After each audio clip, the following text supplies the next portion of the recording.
Hey everyone, welcome back to Inside Indiana Overtime. As always, I'm joined by Robby Howard of Inside Indiana. I am Alex McCarthy of Inside Indiana, and we're back at Assembly Hall after a week off, basically, of being here, and where we saw Indiana beat Illinois in a scrappy game, I guess you could say. Tom Crean doesn't like the phrase "ugly win," so we'll call it a scrappy win, where Indiana wins 56-46, the lowest point.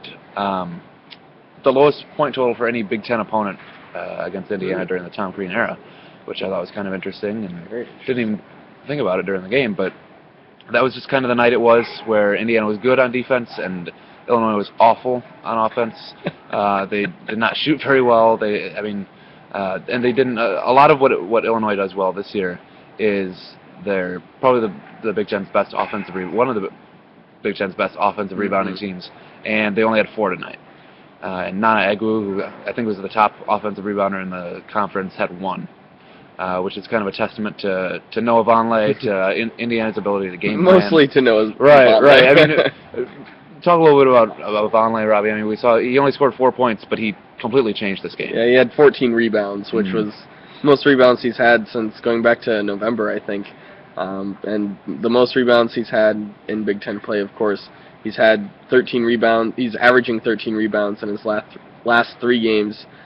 Really just dominating the paint. IU played a little bit of zone tonight, 2-3 zone. Of course, Vonleh anchors that down low in the middle, and that puts him in prime position. I thought Austin Etherington was kind of funny when he talked about boxing out. Of course, that's something that Indiana works on all the time. And he said, really for us when we box out, we just have to worry about sealing our guy off. We don't necessarily have to worry about going after the ball because we know that Noah's going to get the ball. Yeah. That's what he does. He gets rebounds, a lot of rebounds. And today was 14, and that was really huge. When you look at it, Illinois only had Illinois had 0 second chance points tonight, which is incredible given that they are pretty much the conference's best offensive rebounding team. Yeah, that was impressive. Yeah, it was. And the last, I think it was Vonleh's last rebound came when Indiana was up 8, and Illinois missed a 3-pointer. Egwu got his hand on it, and Vonleh just grabbed it out of his hands and just ripped it out of his hand. He also had a big one after Bertrand missed a jumper, and that was a 3-point game at that time. Under 8 minutes to go, it was 42-39. He had a big defensive rebound then too. Yeah, exactly. Where the rebounds were plentiful, if you say, but they came at the exact moments that Indiana needed a rebound. And what also came basically when Indiana needed it was their shooting stroke as well. The halftime score was like 26-24 or something like that, and Indiana fell behind 29-28 a couple minutes into the second half, and then went on a 12-0 run. Yogi Ferrell, who only scored 2 points in the first half, scored 9 in that stretch, and got it to Wilshie. He didn't score in the first half for a 3 during that stretch, and that kind of gave them an 11-point lead, enough of a cushion where there were times when Indiana still just kind of got into a rut and just wasn't shooting very well, and Illinois was able to kind of catch up, get within 3, get within 5, stuff like that. But that big run early in the second half kind of gave them that cushion. And they did enough basically to fend off Illinois late. They didn't turn the ball over in the last 4.5 minutes, I think. They only turned it over 5 times in the second half, 13 times overall, if I'm getting that right. Yeah. And even though Yogi Ferrell had 3 turnovers, he only had 1 after the first 5 minutes or something like that. So that's something that continues to develop, especially and you wrote this in your previews that Indiana turned the ball over 23 times. Against Illinois the first time. Granted, it was in overtime, but still, 23 is a big number. It's an enormous number, and to cut that, almost in half tonight was so huge for Indiana, and we harp on this all the time. The players, coaches do all the time. But the turnover thing, as it's getting better, so are the results that Indiana's seen on the on the court. And tonight they get a big win. It's kind of.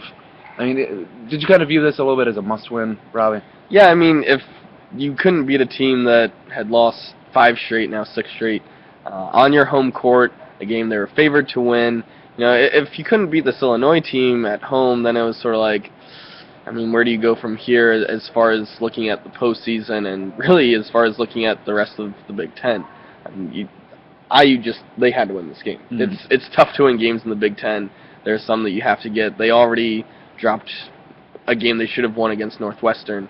Of course, that was another game that IU should have won. They dropped that one. So from here on out, you really, really have to take care of winning those games that you're supposed to win. Yeah, absolutely. And there were, really in the past week, there were two games that they really, really had a chance. Northwestern, a team that they're on paper just better than. Yeah. And then against Michigan State, playing without Adrian Payne, they really had a chance. They only lost by 5 at East Lansing. Which was impressive in itself. Yeah. And I thought they did a great job of responding to that terrible Northwestern performance and then playing really, really well in East Lansing, obviously not well enough, against what I think is probably the Big Ten's best team. Yeah. On the road. It's always tough to win at the Breslin Center. And then Tom Crean said tonight that they kind of turned the disappointment from losing to Michigan State into energy, into focus, into a really, really good week of practice, and it showed tonight. It was sloppy at times. I mean, the first few minutes were awful. I mean, both teams were just throwing the ball away, missing shots, and just looking just totally disoriented. But then when Indiana was able to kind of get into a rhythm and get into an offense that worked for them a little bit, even though it really didn't go through Vonleh as much as I think they wanted to. He only had 6 shots, something like that. But that was because Illinois was taking him away. Too. I mean, they were doubling him, and Indiana was basically just realizing, okay, sometimes if Noah's doubled, it's going to be impossible to get the ball to him. So you have to look for then who's open and how can you capitalize on the fact that he's being occupied. That opens up someone else. Yeah. In the first half, that was Austin Etherington. Yeah, it was. He scored 7 points. It seemed like, just like that. Etherington scored 7 points, one short of his career high, which I thought, he was going to... Right. We thought it was his career high, but then I thought, oh, well, he's probably going to get it anyway. He just needs one more basket, and then didn't. But his minutes were still incredibly valuable. I mean, he was their leading scorer in the first half, and he did a lot of other ththings. He moved without the ball really well. Basketball IQ. Yes, there it is. And he made a really, really tough rebound. I think it was his only rebound, but he was out there diving all over the place and scoring, and really, he was one of the few guys who consistently finished at the rim tonight. I mean, from the first possession, Will Sheehy got inside and missed a layup. Yeah. From the first possession to the last possession, where Stan Robinson went for a dunk, and just it was not pretty. I mean, Sports Center not top 10. Yes, it'll easily be there.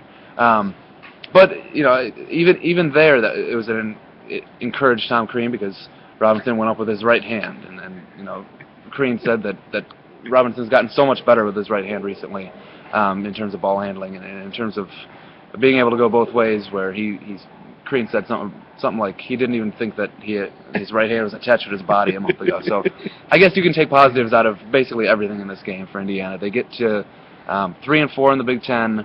They have a shot to get to 500 if they beat Nebraska on the road, which actually is proving to be kind of a tough thing. Ohio State lost there. Michigan barely escaped. And IU has struggled there in the past. That's true. They did lose a couple years ago. And tonight, I think Minnesota's having a tough time. So that, we always kind of view Nebraska as maybe one of the bottom teams in the Big Ten, but that's a tough place to win this year. So there's no guarantee that Indiana gets to 500 in the Big Ten, but this was a huge step in getting there and in getting kind of maybe a little bit closer to a tournament team and keeping in contention at least. But that's, I think, Thursday at 8:15. So that'll be kind of a late one. And I'm not sure if we'll do an overtime, and we're not going to be there. But we'll definitely have full coverage of that game, and we'll see what Indiana can do. For Robby Howard, I'm Alex McCarthy. Thanks again for watching and reading.